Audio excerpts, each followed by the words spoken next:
I mean, one fun thing about this movie is the beginning. It says it is based on a true story, and I'm like, did like half a dozen people die because a bunch of dancers did LSD in a church, not a church, a school?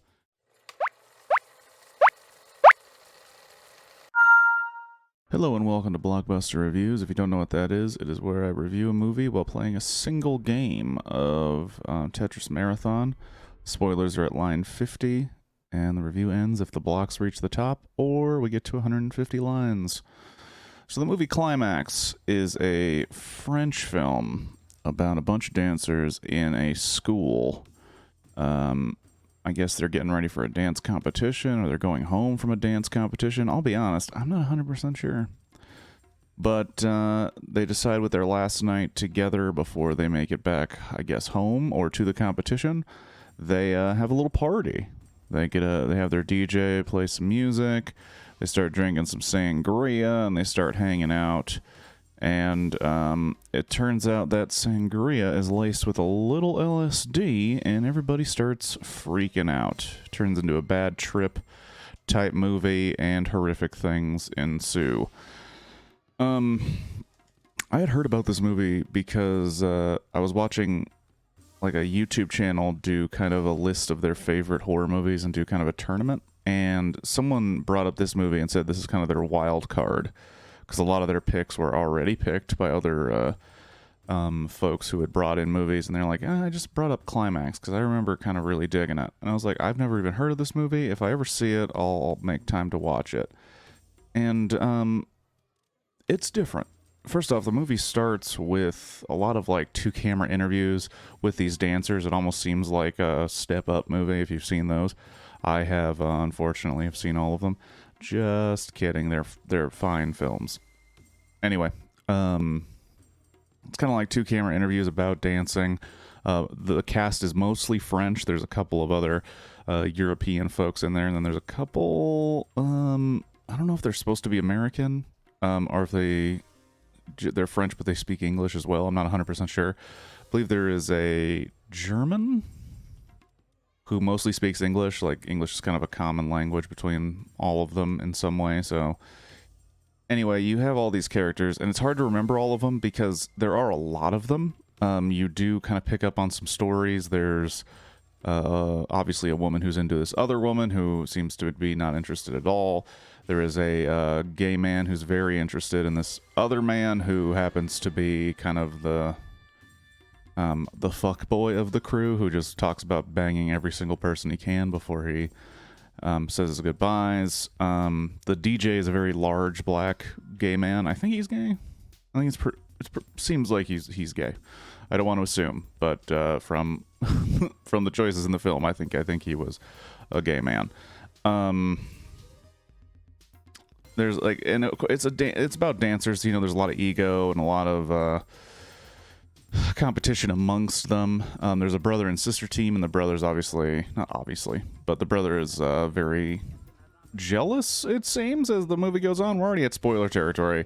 Jealous of the men that are trying to court her. So they realize that this sangria is laced with LSD, and they start, some of them start freaking out. Others just keep on dancing, acting like it's no big deal. Others start freaking out. One of the people there, who I think is the choreographer, has a son, and the son also has some of the sangria behind her back, and she sees him doing it, and then locks him in the electrical closet because she is worried about what's going to happen to him and really everyone after all of this LSD kicks in. And the movie is very, very loose. Improv, you would say, and it was confirmed when I looked it up later.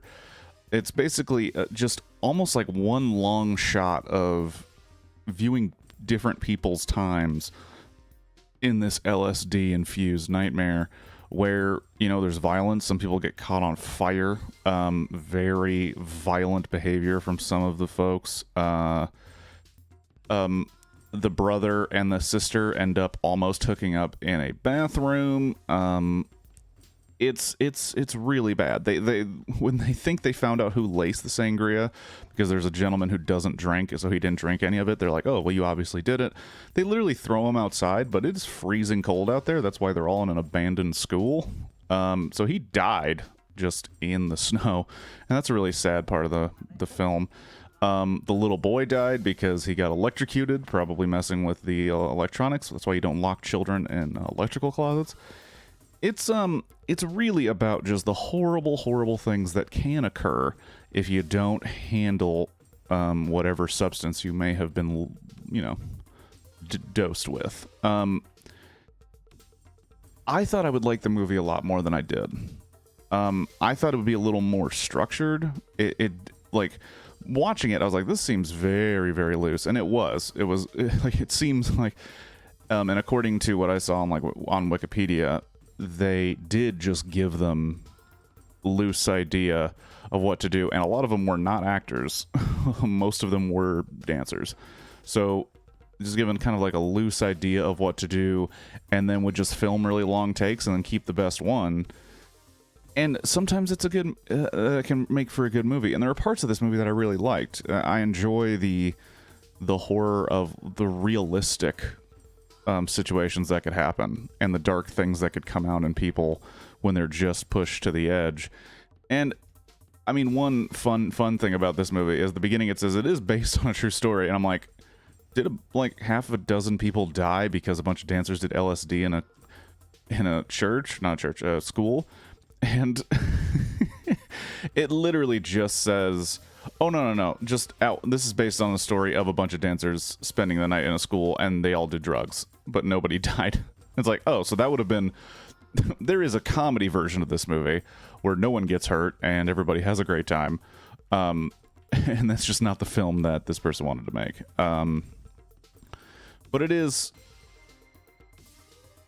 It also kind of culminates in the realization that this one character who in their interview was like, I don't really do drugs. I knew somebody who was doing LSD in their eye, and I was like, this is too much for me, and I got out of the drug game. And you find out it was her, and she's the one that's been putting LSD in her eye. And it's just kind of like this fun reveal at the end of the film.